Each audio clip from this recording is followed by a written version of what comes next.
Kakak adik bunuh ayah tiri kesal ibu menikah lagi, ayah kandung merantau kerja.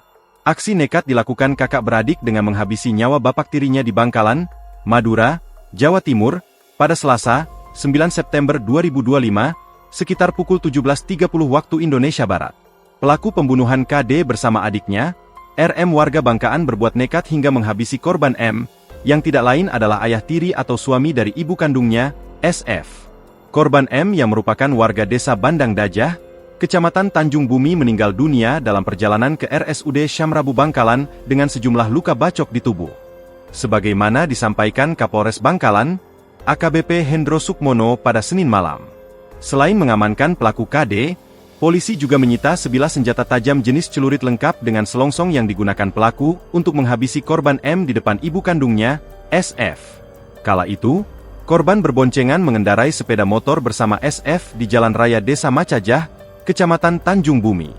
Ia menjelaskan, motif dari peristiwa pembacokan itu karena pelaku KD mengaku merasa kesal ketika melihat korban membonceng ibunya.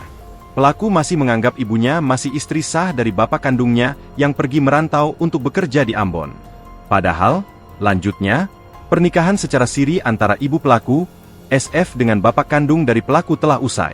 Perceraian itu memaksa SF pergi meninggalkan rumah sekitar 5 tahun yang lalu, dan menikah secara siri pula dengan korban M.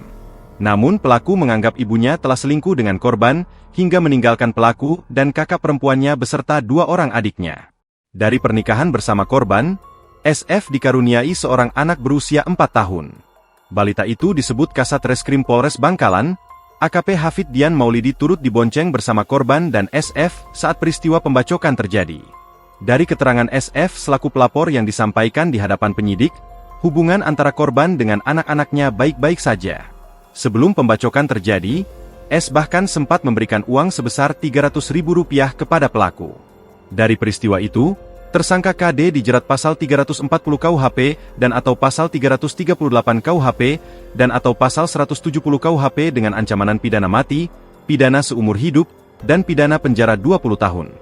Download Tribun X sekarang, menghadirkan lokal menjadi Indonesia.